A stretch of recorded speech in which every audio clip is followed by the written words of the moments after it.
Okay, let's jump right into the next gas law here. This is Gay-Lussac's law. Now we're looking at pressure and temperature.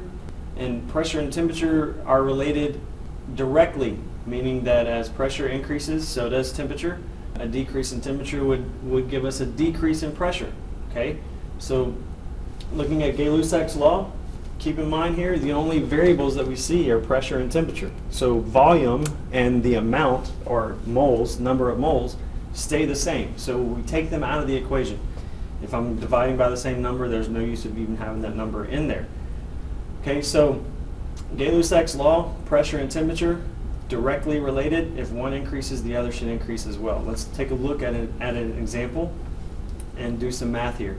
So you're told that the pressure on a gas in a rigid container changes from 800 millimeters of mercury to 2.15 atmospheres, and the temperature is found to be 40 degrees Celsius.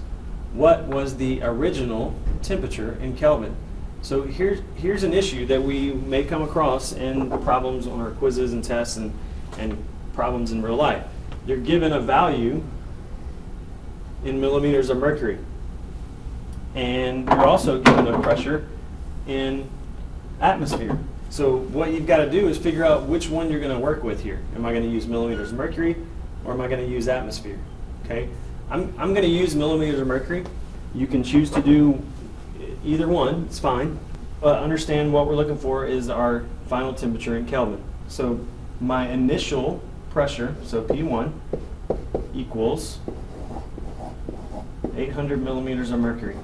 My initial temperature is what I'm looking for. What was the original temperature? Where did it start? Because I know where it ends up. It ends up with a pressure of 2.15 atmosphere, okay, and a temperature of 40 degrees Celsius. Remember, our temperatures need to be in Kelvin, so we're going to change that to 313 Kelvin. Okay, and remember, I've got millimeters of mercury over here and atmospheres over here. I've got to use some dimensional analysis here. Okay, I know that if I start with 2.1 atmosphere, I know a value. If I'm given 1 atmosphere, I know how many millimeters of mercury there should be. It should be 760. Again, that value on the back of your formula chart. Okay, for every 1 atmosphere, there's 760 millimeters of mercury. So if I have 2.15 atmosphere, that would be 1,634 millimeters of mercury. Okay, so there's my final pressure. So P1 over T1 equals P2 over T2. That's my starting formula. Again, remember, if you have two fractions set equal, I can cross multiply. That would give me P1 and T2 equals P2 and T1. Okay, I'm trying to solve for T1, so I'm going to divide by P2 so it'll cancel out. Anything I do to one side, I have to do to the other, so I'm going to divide by P2 over here. So the final formula that I will work with is P1 times T2 divided by P2, my final pressure, and that equals my initial temperature. So what are those numbers? We've got them written down right here for us. So I take my initial pressure, which is 800 millimeters of mercury. I'm going to multiply that by my final temperature, which is 313. And I'm going to divide it by my final pressure, which is 1,634 millimeters of mercury. Okay, if I do the math there, the final, or the starting temperature is 153 Kelvin. Okay, so notice, if my initial temperature is 153 and it went up to 313, then the pressure should have increased as well. 800 to 1634, did it increase? Yes, it did. So there's my direct relationship.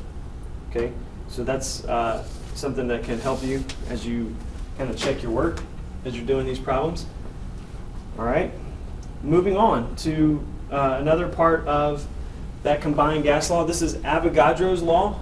Avogadro's law takes into account the volume and the number of moles. Now, think about this. If I put more of a gas into a container, the volume should increase. Think about a balloon. If I blow up a balloon, that balloon is going to get bigger. Okay, so it makes sense as the number of moles increase. Remember, number of moles is an amount. As I increase the number of moles, the volume of that balloon should get larger. Okay, so it is again a direct relationship. As I increase the number of moles, I increase the volume. So let's look at a problem dealing with Avogadro's law. I start with 36.2 moles of carbon dioxide. So there's my initial number of moles, 36.2 moles. You're told that it occupies a volume of 5.2 liters. So there's my initial volume. If I add 15.4 more liters, how many moles of gas would you have if the pressure and temperature remain constant? So I know that my volume is going to increase. So my final volume is 15.4 greater than 5.2.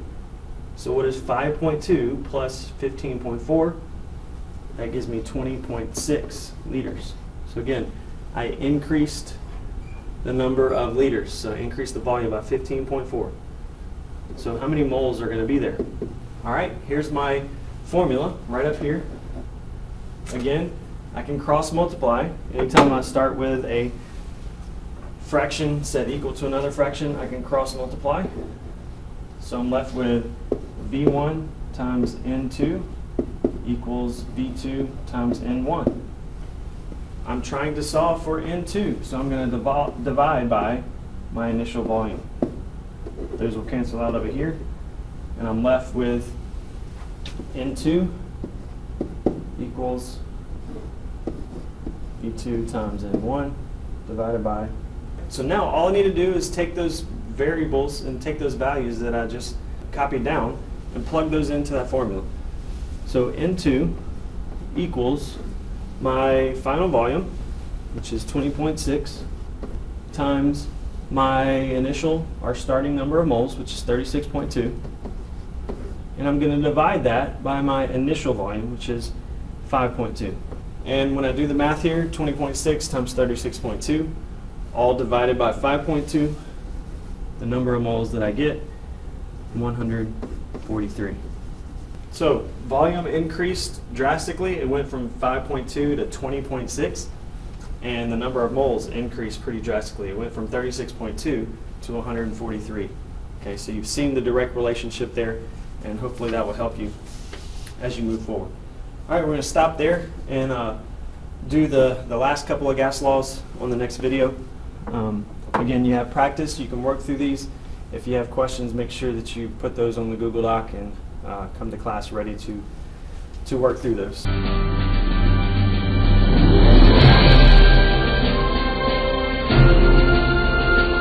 As a school treat, all exams have been cancelled.